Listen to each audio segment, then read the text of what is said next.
Thurston put him on his back. Thurston, right foot kick, down the ground, into the in goal almost. Hodgson cuts it off. Hodgson taken by Norton. He took him late. Marshall skips away. Marshall's still going. Marshall's got Richards coming up outside. Now inside.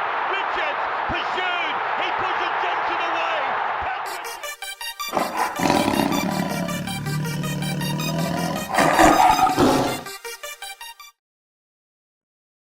Good evening, everybody. Thursday, 5th of December, 2024. You're back for a big off-season, pre-season episode of the Tiger Town podcast with your hosts, Zac and Toby, brought to you by Best on Ground Digital, as always, the digital marketing agency that looks after the little guy. Toby, mate, what are we talking? 3 months? 3.5 months? Thereabouts? Yeah, because I don't think we did a grand final preview. I think we were exhausted, so we didn't. So when was that? Yeah, I think about 3 months. So been a while. Took us a while to set this up, to get it going, because clearly we haven't done it in so long. Yeah, we're a little bit out of practice, aren't we? It's a bit out of whack. So hopefully this flows a little bit better than what we started off with. So yeah, mate, fingers crossed. And what have you been up to in the off-season the last few months? Mate, just creating shirts for anyone that can see it. Just creating Tiger Town shirts. Just let us know if you want one, people. They're pretty good. Very comfy. I'll give you that much. I think comfy. Personally, I think they sit on me a little better than you. Yeah, but that's because I have about 8 more kilos of fat around my chest. So, mate, fair bit going on in the off-season Tiger-wise, off-season, pre-season. Yeah, mate. What do you make of the squad as we're sitting at the moment? Obviously, with the additions of the likes of Bird, Hunt, Skelton, obviously Luai. We've had Taruva come in. We've had a couple of, second-tier additions in Tristan Hope and Rami. And then we've obviously had the more recent addition of Terrell May. We'll get to talking about each and every one of those later in the show. But, mate, the squad in general, how are you feeling about things? Mate, there is, and I swear this will be going on probably our 4th year when it rolls into 2025 doing this.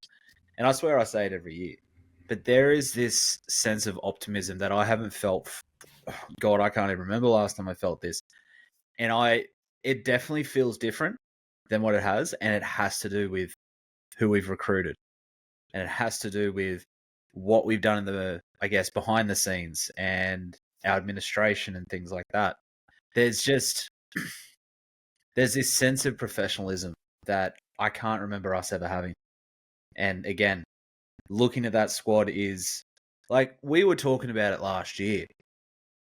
Well, sorry, last season was still this year for a little bit. That where were our areas of focus? What did we need to do? What did we need to focus on? When we lost Steph, we were like, okay, well, we need a quality fronting to bring that up. Fair to say we've done that, if not probably better. We said that we needed somebody to lead us, somebody to bring this youth, this awesome crop of youth that we have coming through, bring them through and help them develop. And it's fair to say that there's a fair few guys that we've signed that have done that. So, yeah, I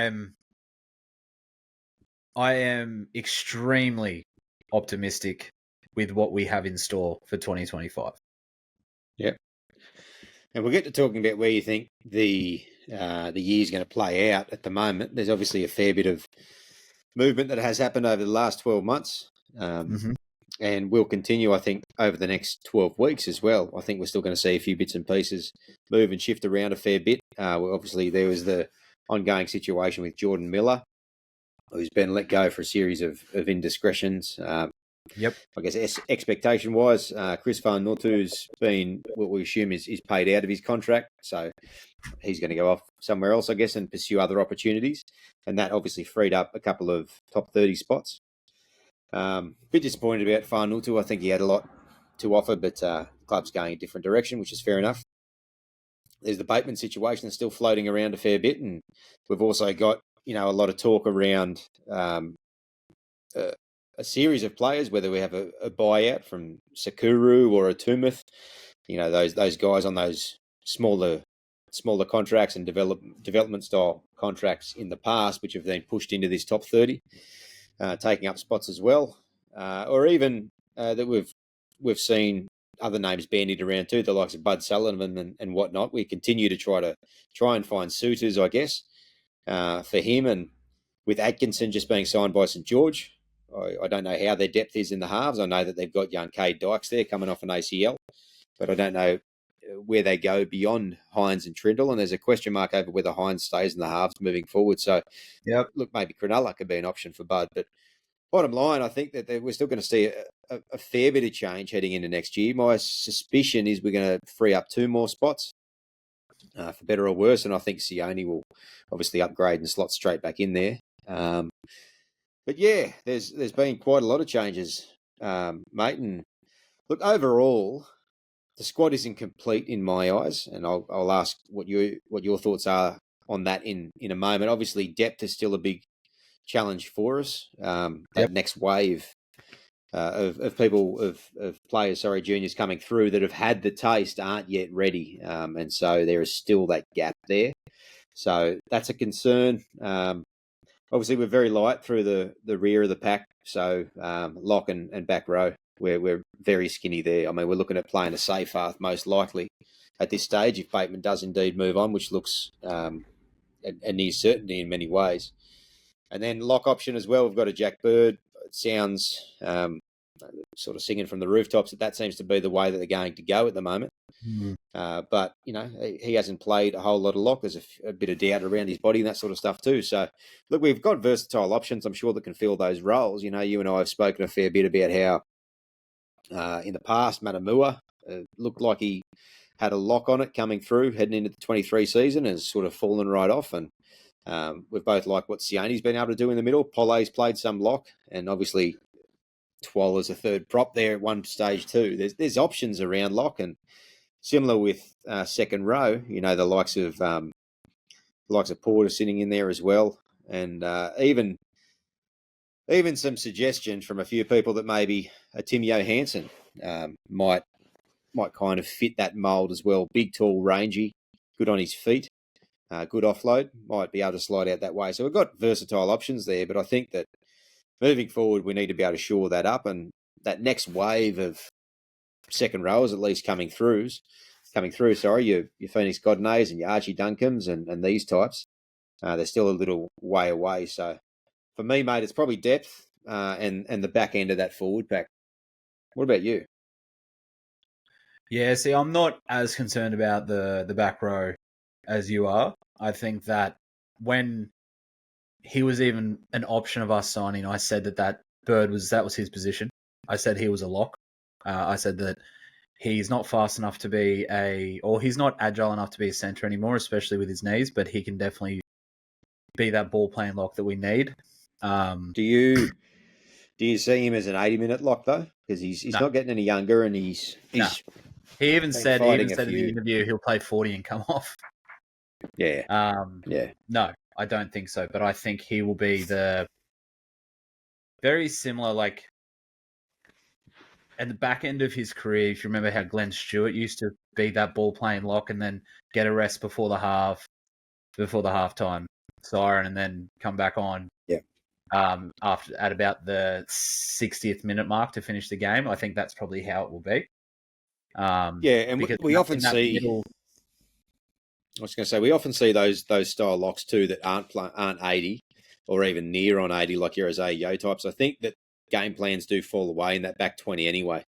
So part of the appeal of Bird, and touch wood, he can stay injury free, I think is his versatility as well. To talk about versatility, and I think that by carrying Bird as a starting lock, say for the first 30 or 35, like you mentioned, or even the first half, bringing him off in the second half, you still maintain the ability of having extra utility value and maybe running a second dummy half on the bench in a talent, or if you want to run Latu on the bench, you've then got very wide coverage, because Bird obviously coming off can then come back on in a centre position. He could play at a 5'8" if he had to, even though you got Latu there. He can play back row, as you said. Yep. The thing then is with that, I guess you've got to have a replacement lock that fits your game plan, and that's the situation I think we find ourselves in too, though, isn't it? That It is. But for me, that is a. You think about the game plan in itself, the way that it was, especially the way that it was used in the Manly heyday. I think it was Jamie Bureau used to come on. He wasn't really a ball playing lock like Glenn Stewart was. He just shored up that middle defensively. He played as like a small forward, sort of what Cameron Murray plays as when he plays in lock. Yeah. And I think that's kind of how I'll do it. And if Bird has come out and explicitly said that he's going to play 40 minutes or 40 or 50 minutes, that's probably what I envision is going to happen, is somebody like a Pole will move to lock to shore up the defense, or maybe even a 12, because, tackle efficiency and being caught in the middle is not really that big of an issue for him. It's when he has to move laterally and when he's being lazy in the middle. But yeah, that's not a big concern for me. Depth, yeah, I think that's still a bit of a concern. I think there's still kind of key positions, like we're stacked in the halves, we have to worry about that. But there's key positions where if there is an injury, we don't really have a solid backup for that yet. What stands out for you? The centers, but that's actually an issue for us anyway. That's my other issue, is our centers. I think we're... You don't think we have the depth? I don't think we have the starters. Who are you starting? Okay, this is a bit of a tangent, but that's sort of what we do. Kind of our tagline. Yeah. Type of tangents. Who are your back five then? Who are your starting back five? Bullers fullback. Start with that. Taruva, Skeleton, the wings. Yeah. And then because of the lack of options, it's Olam, who that's not for the lack of option, but Dewey. I wouldn't put Naden there. I think Naden has had his time. He's done.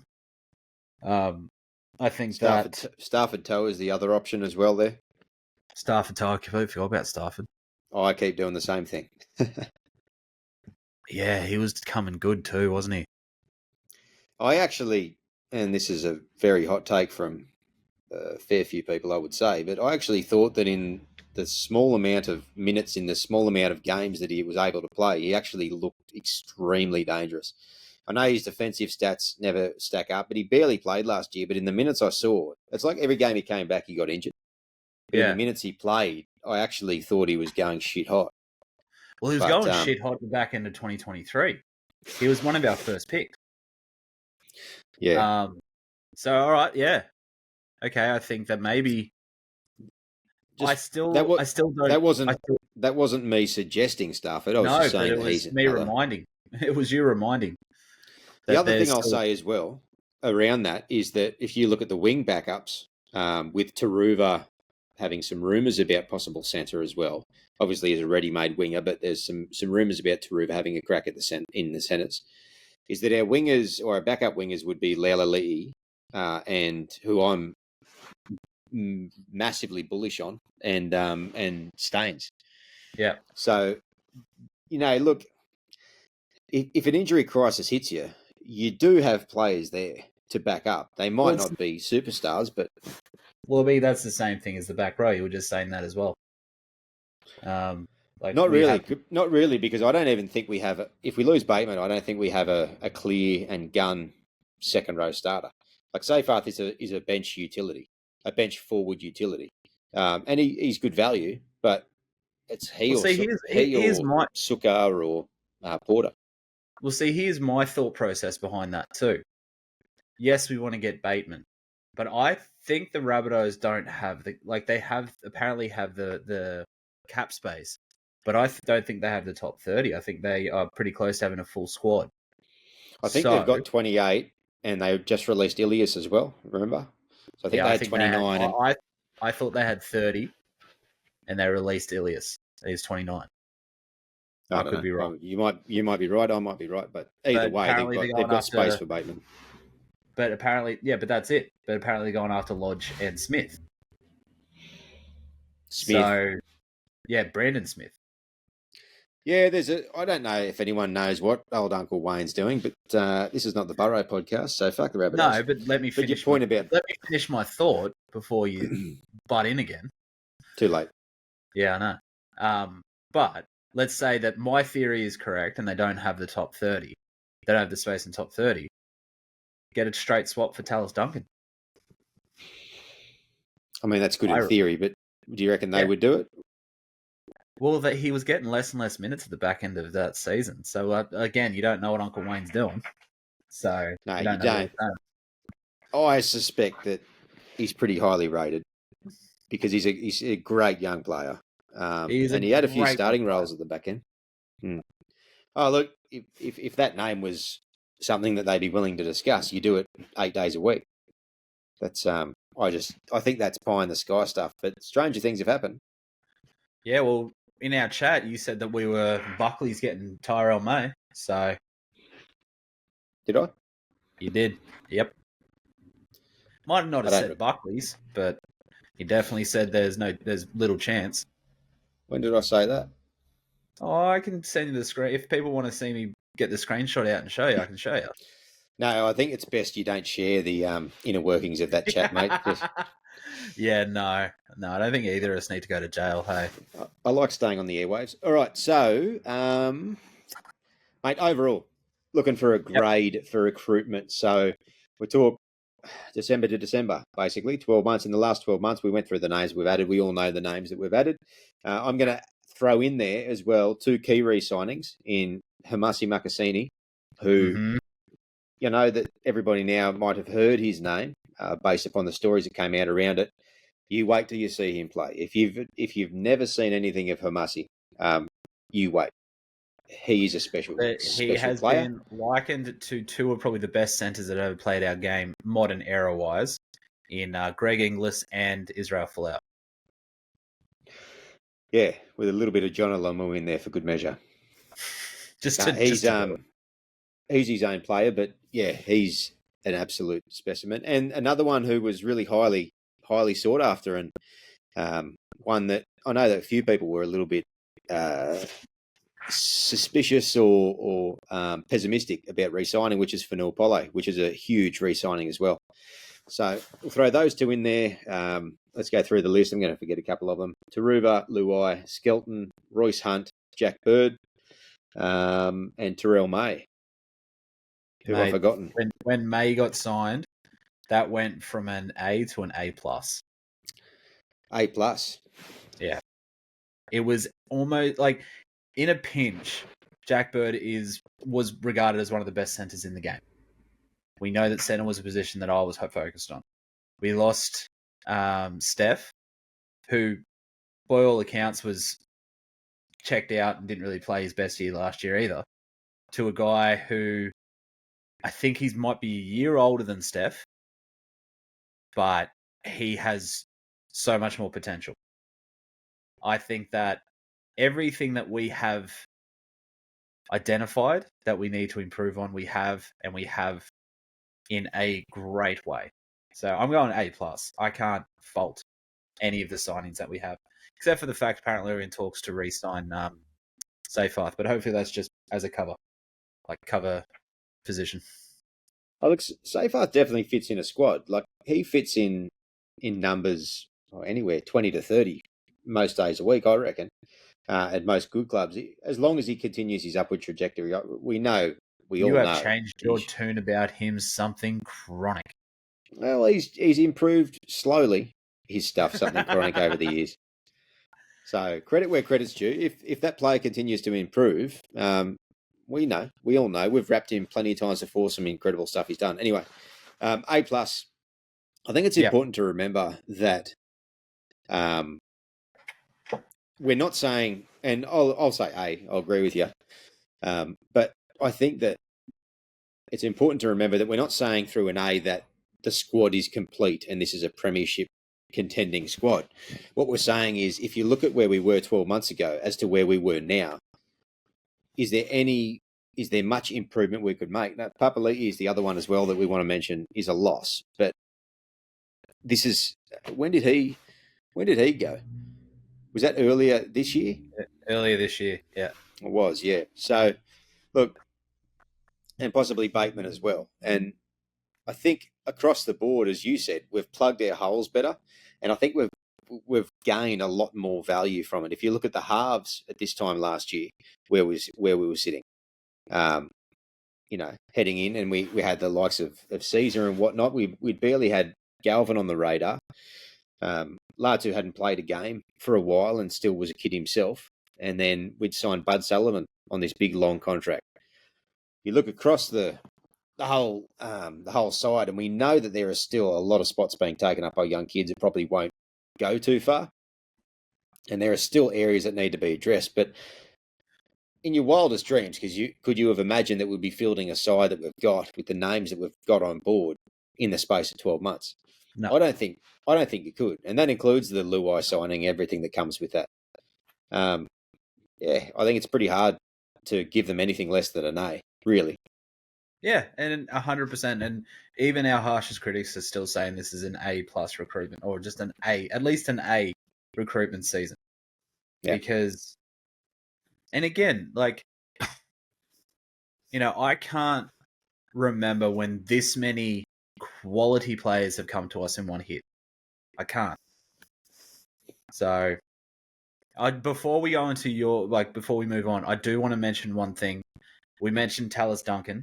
Did you know that he's actually off contract? He's free to negotiate right now? For 26? Yep. Yeah, he's in the last year of his contract. Yeah. Look, I've heard his name mentioned a few times in the past in relation to us. Not specifically that we're having a sniff, but there was maybe rumours that we were at one stage in, and amongst a few other names as well. My suspicion is that they feel as though we do have a lot coming through. There's a young fellow by the name of Havea coming through, who's quite young as well.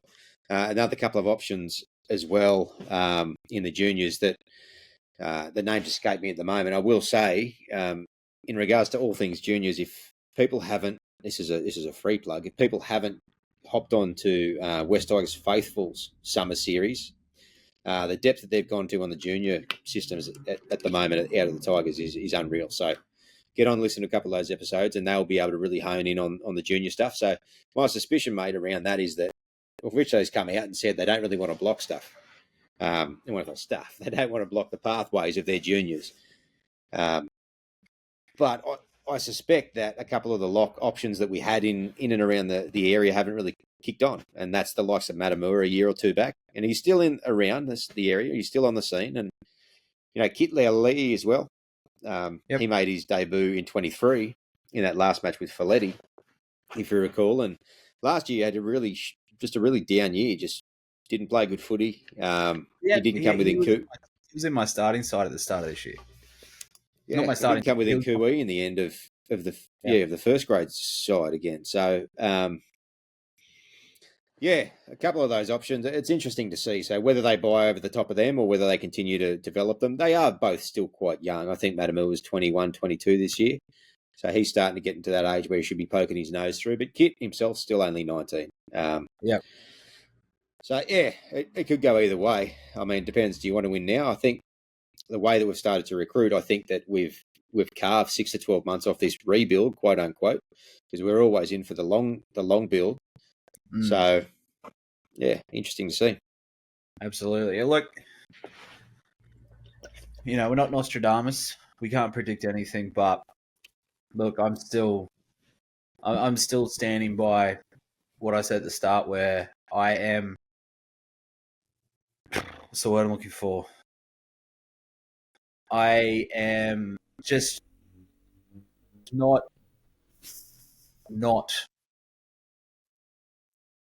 I guess counting my blessings. Is that what that makes sense? Not. It kind of made sense in my head. I don't know if it made sense on the air. No. So, what are you trying to say? I don't even know. Who are Do we? you mean about next year? Do you mean you're not trying to count your chickens in regards to how we're going That's to the go? one. I was trying to think of the same, but I couldn't think of anything. Sorry, everybody. Sometimes I've got to translate for Toby, but that's all Oh right. my god. I had an absolute there was that Simpsons episode where the monkey's smacking the bloody cymbals together in his head. That's what I had then. Yeah. Yeah, It's been right. a long week, people. It's been a long week. So we Mate, try to do something. those moments come in more and more these days. We're not getting any younger. No. Alzheimer's is going to be a great time. So Terrell May, mate, let's move straight on. He signed onto a 3-year deal late November after being released or given the opportunity to explore his options from the Roosters, which apparently they just click their fingers and they say, thank you, you can go, and people just go. But I think they knew full well Terrell's the type of player, given the year that he's had, he was always going to attract interest. So I think they picked those targets pretty well. Yep. I guess we've touched on a few things about what a signing of his brings. I want to ask you a question down a particular path in particular. What does he add specifically to the side, Terrell May? Aggression. I don't mean in terms of what Steph had, but what does he add specifically in your eyes? Aggression. I think he has one of those. You know who he kind of. Well, he very much reminds, but in a props body, is the evolution of Sam this year. Think about what I said there, because at the start of the year, in that trial against the Dragons, he had some very silly moments. Blew off like he shouldn't. But within 2 games, he had that controlled. He ran hard, he ran with purpose, he ran amazing lines. He was our player of the year for a very obvious reason. I can't remember a player ever just like that. And that's what Terrell May has. Not in terms of the football smarts and the can click and do that, but that controlled aggression. He runs hard, he runs with purpose, but he doesn't overstep the mark. So that's what he brings. Controlled aggression. Yeah, I think that's what I said. Yeah. Yeah. No, I agree with you. Sorry, I think my headphones cut out there for a minute, just when you said that. Yeah, okay. Yeah. He's really kicked on this year in a big way. I wasn't believing a lot of the hype, I'll be honest, over the course of the year. And I watched a bit of him, and as his name started to get suggested by a few people, just in terms of the quality of him, and if we had a wish list, and ixo facto it ended up happening. But when he got released by the Roosters, and quite a few people I've talked to in the Tigers, situations, echo chambers, whatever it is, were all over it and pushing really hard. You know, many people that I respect in terms of their opinion on Tiger stuff. And I was still reluctant. I mean, very early days, I thought, you know what, I'm actually going to go back and watch a bit of him specifically. I think I sat through, I didn't do the entire game, but I sat through 4 Roosters games. That alone was just absolutely abhorrent to do, and very, very painful. But I picked the one where he started and played his biggest minutes, and I watched him specifically, as I like to do. It wasn't too long after that I was a big advocate for it, and could see what he brought. And then there's been a lot of media around him as well over the last month, understandably, because of such a sudden change. And we've seen him release his vlogs, which he's having a crack there, which is interesting to see. Gives you a different insight. We've seen him go on a couple of podcasts as well. And so you're starting to get a bit of an understanding of sort of who this bloke is, what motivates him. And I just ended up basically doubling, tripling, and quadrupling down on the fact that, what a signing he would be. And now that he has signed, I can't be happier, mate, to be honest. Yeah. I think he is the complete package as a front rower. And I think his build threw me off a little bit. He looked a bit pudgy in that, but his the minutes he plays, the output he plays with, his tackle efficiency, his first contact, his ability to get between defenders, he's awkward with his running style. He can explode into the line and knock a defender back, but he can also stop and jink Polly style and split defenders. He's got an offload. He can pass the ball. Like his hands are incredible. So if I'm answering my own question in terms of what he brings, I think he brings just a high minute, high quality, top tier prospect, basically. Yeah. Well, the thing is too, what you mentioned there was his running style and his speed to the line. He also Yeah. has great acceleration. Everyone talked about Spencer Leniu when he goes from a standing start to the line and how quickly he gets there and how much power he gets there with. May is very similar. It used to be, not used to be, but it did kind of be when Spencer Leniu would come off, May would come on to, I guess, replace him when Spencer started playing starting roles, and you never missed anything. It was basically almost a like for like. Spencer and Terrell. Yeah. Very different players, but they've got elements about their game. Is that what you're saying that are similar? Well, yeah. Basically, what I said was it's almost like for like in terms of that acceleration at the line. Yeah. So the ability to get over the advantage line as well. Yeah. Pay attention. Stop going on the chat. What's that? Pay attention. Stop going on the group chat. You do the same thing. I saw you doing it before. You got to stay with you. And I think, as many people have mentioned as well, it complements the Hunt signing extremely well. There was a lot of reservations around how Royce Hunt, what his output could be, because he was seen as a direct replacement for Steph in a lot of ways. I mean, how could he not be? He's a player with plenty of experience and a genuine first-grade player who was somewhat sought after in the market, who comes at a decent time, still got a few years left quite easily. But then having the likes of May to complement him, just being their styles are extremely different, and then they can stay more in their lane. And I think that when you're building a squad of quality, that's what you can start to do. You're not having people look to fill roles. You have enough quality across the squad where people can play out of their wheelhouse. Yeah. Royce Hunt is at his best when he's coming off the bench for 23 to 28 minutes a game, skittling defenders with either your substitute hooker or some people sniffing around. That's when he's at his best. Terrell May is at his best when he's in the centre grinding out minutes so that you can have prop rotations around him and doing what he does best. So we now have enough selection within that squad where we can pick 4 props in the side, in the 17, that can be used to, I guess, highlight their own strengths, not just simply pick the best available that we've got, even though they might be all one and the same. If you got Seafarth playing in the middle and Twal playing in the middle, and then you got Clemmer on in starting as well, when you just like for like, because in that situation, you sort of have taken on whatever experienced props you can get, or the highest quality you can get, and you can't have that variance in terms of what they bring, or those points of difference, I guess, to say. Because then you can throw the likes of Polay into that rotation as well, and all of a sudden you've got a full gamut in terms of how you want to use your props and where you can use them. Yeah, exactly. The only thing I will say about the 2 props that we've signed, they didn't give off the best vibes in terms of, I guess, interviews prior to us signing them, if you think back. Royce said that he was considering retiring if the Sharks didn't re-sign him. And then you got Terrell May that say he loses motivation sometimes. So that is 2 things that I'm not saying they're red flags, but I am saying they weren't the best to sort of lead into this. But hopefully that obviously a passing comment that was taken out of context. Yeah, it's obviously not ideal, and it was taken out of a context that does, I guess, sort of explain that. But I've been thinking about that a little bit lately, and I think that's just current players these days. I think they just say whatever's on their mind.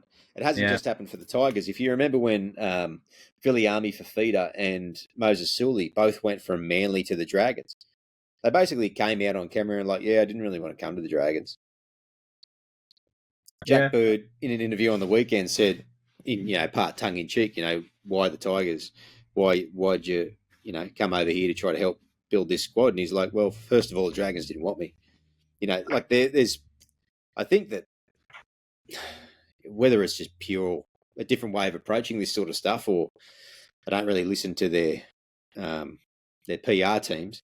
I think it happens more and more, and I think that these younger players, these younger generation, are just a bit more raw, honest in those types of situations. So, whereas most people in the past might have bit their tongue a little bit more, I think they're happy just to say a little bit of whatever. But I get what you're saying, but I think that it does happen a bit more than just our signings.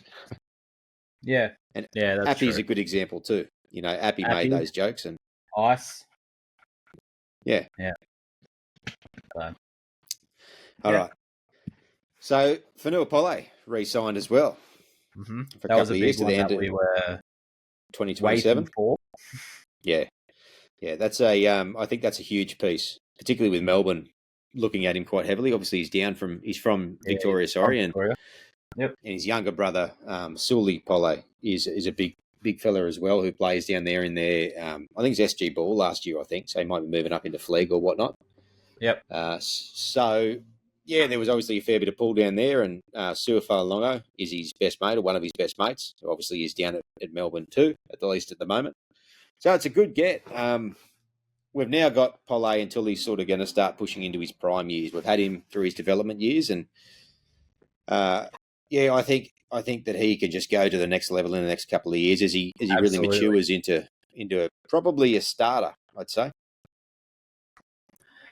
Well, that's what we thought he was going to be this year, and at times he did. But he ended up being, he really ended up being one of our most consistent at the back end of that year, last year or this season, because he was honestly like, for a couple of years prior, he'd have a couple of good games and then he'd fall off again, be lazy, a couple of good games. And again, you've mentioned it so many times, his positioning in the defensive line. It's always a bit of a step back, opens up that sort of, gap in between. He started to fix that a bit towards the back end of the year. So I am extremely ecstatic that he's re-signed. I think that Clemmer will be gone after this contract. I don't think he'll be there again. I think we've got Royce Hunt, who I think's 29, potentially. I think he turns 30 next year in 25. Yeah, so I think this will be his last contract. Without double checking. Yeah. But Tyrell May's 25. Pole's 22, 23? 23 next year. 23. So, how is that not our forward pack for the next 5-6 years? Yeah, well, Terrell May and Pole, I think now both come off in 2027 now. Yeah. Yeah. Pole turns 23 mid next year. Yeah, exactly right. And we've got them at the right time. And there's some consistency, like you're saying. Yeah, exactly. And that's, you think about some of the, perfect example, think of Penrith through that whole dynasty, because there's no chance they're going for 5 in a row. But through that whole dynasty, Moses Leota, James Fisher-Harris, they just bookend that. There wasn't much change. That didn't happen. They played a fair chunk of games. I don't think they missed many. That's what we can get with these two. So, and again, yeah, he's a prop. He can be used at lock in a pinch, but he's a barnstorming prop. Yeah, he is, and it's when he's at his best as well. And all the best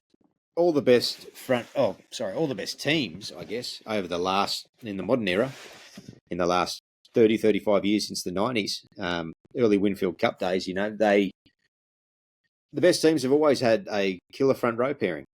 You could just rattle off 1,000 of them. If you go back to the likes of Webke and Simon DeSiva, you've got all these combos that come all the way through to, as you mentioned, your Fisher Harrises and Leota of recent times. They're, generally speaking, they often come in pairs. Not always the case, but they often come in pairs as well. And having some certainty around that is a massive thing. So those two signings pretty close to each other are huge. Mate, we might now push on to a bit of a negative story, and that's the ongoing saga around John Bateman. The latest is that Souths are having a bit of a sniff, and Wayne is deciding. You mentioned before, the latest I've heard today is deciding in how to fill that last spot, whether it's a lodge. The three names that I read, I think it was via Sydney Morning Herald or something, nothing particularly groundbreaking, but Liam Knight was one they were looking at, Lodge was the other, and then Bateman. Out of the three of them, personally, regardless of Bateman's more recent history, I think on paper he looks the far better get if you can add one of those three, depending on what you need in your squad.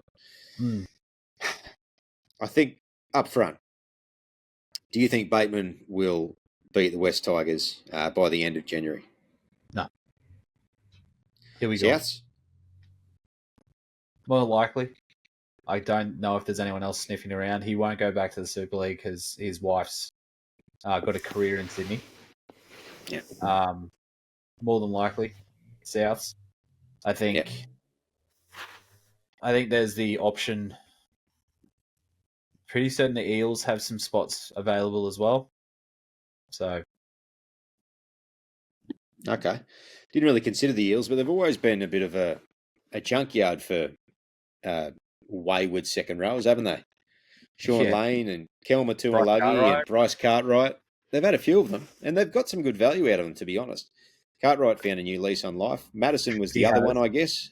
He's probably probably at the peak of his powers, to be honest, though, when he was with us, and he hasn't done a whole lot since, even though he's played Origin. But I mean, I guess you're probably right. All signs point to Lauderdale in that regard, but I don't know. I just as likely can see peace talks over Christmas and they decide to play out one more year, shake hands, at least in the public eye. And he comes out and says, "Hey, we've bended our fences and I'm all in." And then we just release him early at the end of the year. He and his family moved back to England for a couple of years, given the notice. So I could see that happening too. Look, at the moment for me, the squad looks stronger with him in it. I just hate his attitude. Yeah, I agree. If and again, this is all third-party information. No one said anything that's come. It's not Benji or Richo or Bateman himself that have said any of this or acknowledged any of this. This is all hearsay and third parties saying this. But if he did sources with knowledge of the what do they say? Sources with knowledge of the situation, but not authorised to speak publicly. Yeah, those people, which is the janitor that heard something in the passing. Managers. But if that situation did happen, in terms of Bateman saying that, that that Benji favours the youngins or whatever he said, and that the senior players need to step up. If he reacted like that, I don't want you. For the same reason, for a pretty obvious reason. You're brought in to be a leader. And if you react like that, you're not leading anything. And I think Benji viewed him as a leader heading into his first year as head coach because he picked him as his vice captain.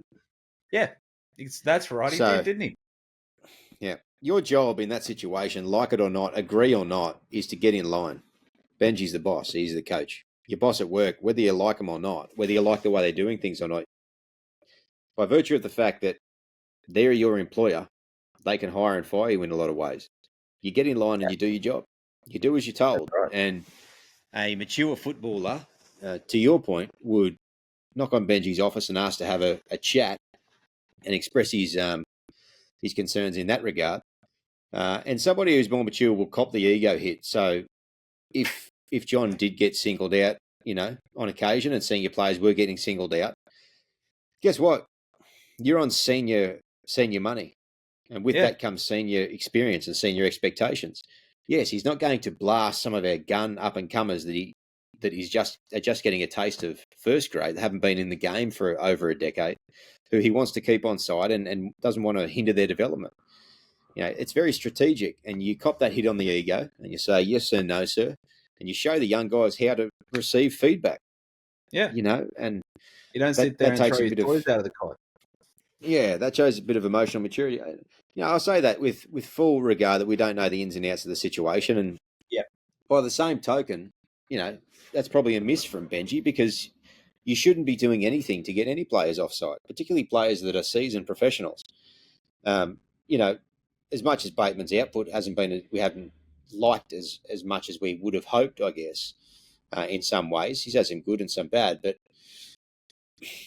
he's got to be better at managing those senior players and managing them as individuals too. He should know by now that that Bateman isn't the type to make an example out of. There are others that he could probably do it, that'd probably cop it on chin. And if his point was to show the other younger guys in the squad that, hey, sometimes a coach needs to give someone a serve and, hey, I'm going to throw it at a senior player because I know they can take it as an example for the other kids, maybe Benji needs to be better at who his target is and picking his targets. He can't be just pissing off senior players because he has, that differentiated approach as he continues to go, because he'll continue to piss off his senior players. And no side can be successful without senior players that are on board. They're the ones that are conduit onto the field, not the young guys. So, look, mate, it's probably a bit of a dog's breakfast from both ends, but yeah, the answer's a pineapple at the moment in terms of what it's going to be. That's a good point. That is a good point.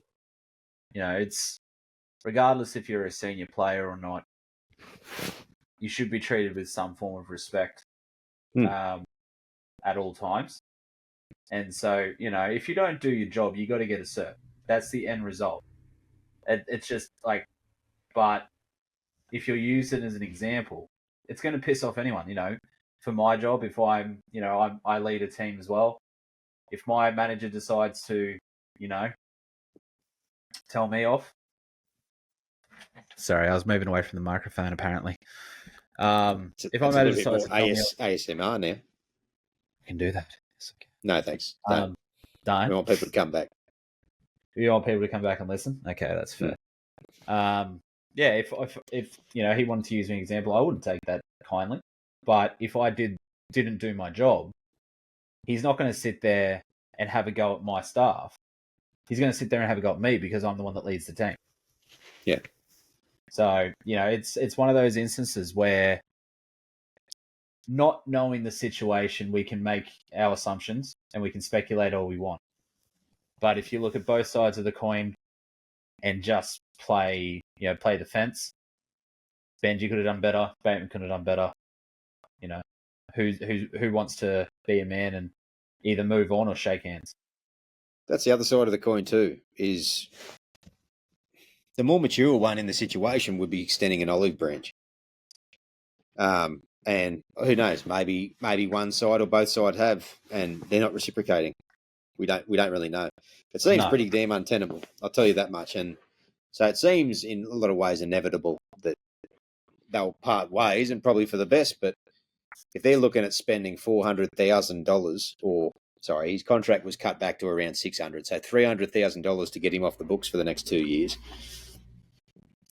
There must be, there must be one hell of a chasm in terms of where each party wants to go in the direction of the club. So it doesn't seem as though you can build a bridge over something that big.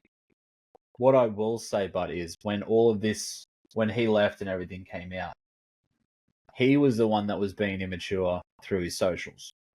So something there is more of leads me to feel that probably what is being reported is probably more accurate than what we think. Because if that's how he acts on social media as a 31-year-old, I mean, possibly, mate. You might be right. The other side of the coin is we know he's a reactive person, and maybe he was personally offended by the way that Benji went about it, and maybe Benji went about it wrong. And because he's a reactive person, maybe that's how he lashed out. But maybe he was wronged or felt that he was wronged. Anyway, we're just spinning our wheels, but I guess there's still a bit to play out with that, and we'll probably know a bit more, I would say, by the time our New Year's show rolls around in January. So a bit more to talk about the Johnny Bateman situation. Mate, let's completely shift gears and talk about our new jersey. So, a couple of weeks ago, or last week? No, it was last week, wasn't it? A couple of weeks ago now. Yeah. Yeah. Yes, it was last week. The new jerseys were released. So, a pretty, I guess you'd say, midriff up, pretty straightforward chevron design.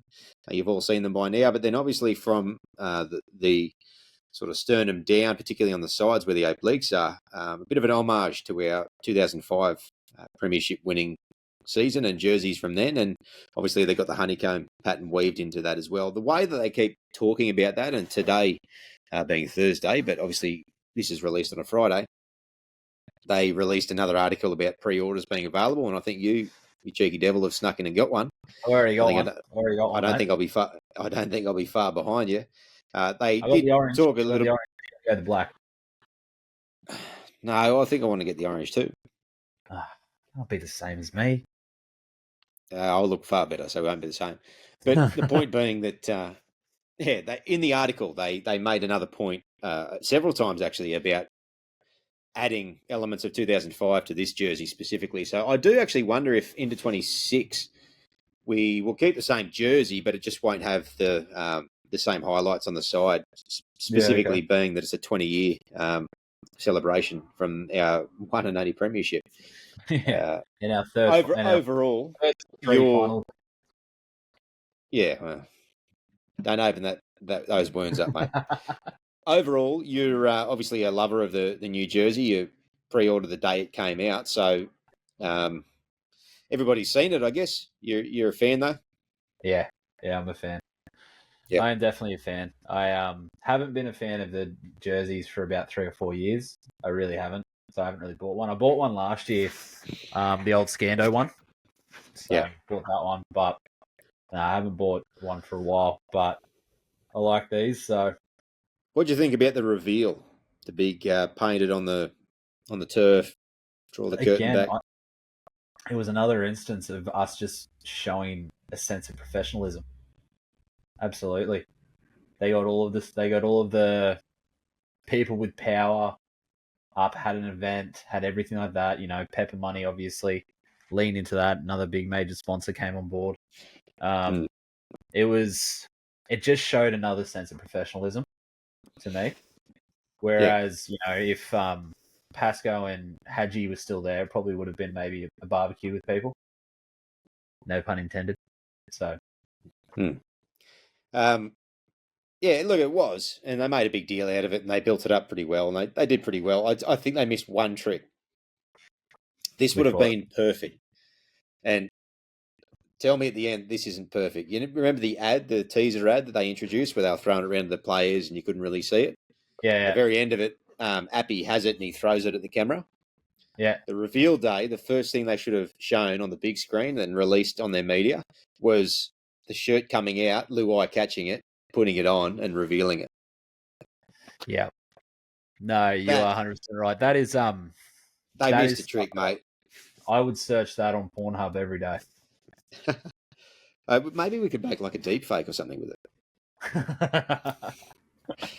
But I mean, look, other than that, it was good. And I like the jersey too. I'm not completely in love with it, if I'm being perfectly honest. I do like it. I haven't liked the ones the last couple of years either. I've hated the way that the spikes underneath the chevron have like come to a point, and it's hard to describe, but the big Brighton's logo didn't really help either. But I've never been a fan of the busy jerseys, and I consider 2005 busy. I'm not a fan of curves and flame-looking things, but overall, I think it's pretty good. Even though they missed a trick with not doing that Luai reveal, that would have been like, mate, reach out to them and say you didn't need someone to do your PR for you, mate. Fair dinkum. They've missed a trick. That would have been such an iconic clip in the history of the club. That's it. They've been showing it like Benji's flick pass, I reckon. Yeah, but in saying that, did they not? Because right now we're all hearing about the clauses in Luai's contract. You beat my segue. So segueing into Luai. Stop sneaking in first, cheeky bugger. So look, this is a pretty recent story. We're doing this on Thursday evening, releasing it on Friday, and the stories have only come out this evening, I think, via Michael Shamus originally. without going into detail, if you haven't already, jump on. It'll be across the papers and Fox Sports. They love kicking us. But essentially, the way that it reads at the moment, hopefully we get some clarification on it tomorrow. I would love to hear Luai himself or Richo come out and go, we have since changed that. That was signed on originally, was that it was first 2 years and then three player options in the last 3 years of his 5-year contract, meaning that it would technically be available to negotiate with people from next November. That's as it reads at the moment. Reasonably deflating, to put it in one way. We'll wait to get clarification on it, because we have had, this story come across a variety of media outlets, but there's been a lot of goodwill around this club over all of the summer and pumping up a lot of our tyres in a lot of areas, but with good reason. As you said at the start of the show, it definitely feels different, and we've got the players to back it up, and the club's moving in the right direction. This feels like it takes a bit of the air out of the balloon, mate. It does, because excuse me. Saw it on Facebook or something like that, and I was like, it's just another shitstorm. Someone making shit up as they do. But you said it was on Sydney Morning Herald, so I went and read the article before we started, and I was like, very deflating. If it's true. I will say Michael Chammas has become one of my go-to journalists. He just seems to just call a spade a spade. He does also seem to potentially like the Tigers. Seems to not really badmouth us as much as others. What I will say, if you read the article, he's very gentle. He's also a Dragon supporter. Is he? And we've been getting a lot of good press lately, and the Dragons haven't, and they're now spoon favourites. So I wonder if this is an article that didn't have to be released. Yeah. Look at you and your ulterior motives. I mean, this contract was signed essentially 12 months ago. Why is this information coming out now? Like, they've had 12 months to peruse the contract. So, I don't know. There's something up there. There's something really fishy about it. And again, the wording of the article is somebody close to the parties, or something along those lines, who wishes to remain anonymous. I'm like, so it was the local barber who heard it from the milkman, who is best friends with Luai's dog groomer, said it. See, when I read that, it's a genuine leak, because that's a lot of description to basically say someone who shouldn't be saying this has said this. It's basically what it is. But yeah, see, I don't. I read that as I can say what I want because of this. Yeah, okay. Yeah, well, maybe you're right, and if that's the case, that'd be good. The reason why it shits me, and it just gives me a weird feeling, is that the whole sell has been that he backs himself and he's taking on a challenge and he's in it for the long haul, and this is him hanging up his Penrith boots and going in our direction. Yet to hear something like that, it's a massive hedging of bets. Yeah, I'm all the way in. Oh, actually, no, I'm just going to put my foot in and see how it goes for a little while. What must Galvin think about that? Talk about like long-term commitments and everybody being in the right direction. Everybody's fully on board. Oh, but then you find out that the big marquee guy he's just going to go and test the waters, see if he likes it. Yeah, like I said, it's a deflating article to read, but I'm numb to those things these days. It's been about I'm hoping it's a storm in a teacup. I'm hoping it's a storm in a teacup and it washes over. Like I said, I'd love them to come out tomorrow and go, yeah, that contract was in there, because at the time that's what we needed to do to convince one of the hottest prospects on the market to have a crack at the Wooden Spooners, essentially what became the 3-time Wooden Spooners. And guess what we're doing now? Since that, in the last 12 months, we've made all these changes, we've made all these improvements. Luai called me this morning and he's removed those player options from his contract. because of what we've done in the last 12 months, and he's all in. And then Talis Duncan says he's signing with us and Bateman's gone. Mate, he's not bloody... You haven't got Arthur Beats in there over at South. You're on the Talis train, aren't you? He's all right, but he's not the second coming of... You just said to him that's probably not going to happen. I'm just sort of reiterating that that's not going to happen. Oh, it may do. If it was done just to convince him in the first place and he's turned around and gone, you know what, who you've signed. Anyway, we'll have to wait and see what comes out with this story. But, yeah, hopefully it'll blow over and we'll make the 8 next year, the top 4 the year after, win a ring in 28, and Bob's your uncle. Off we go to the races. 28, 27, mate. 27. Oh, yeah, we're only... Oh, sorry, yeah, 27. Third year. 8, 4. Yeah, I was skipping ahead a year. He ends up finishing his career with 7 premierships. No, he'll extend. Yeah. Play till he's 35. Why not? Why not? I don't think there's anything else we need to talk about, do we?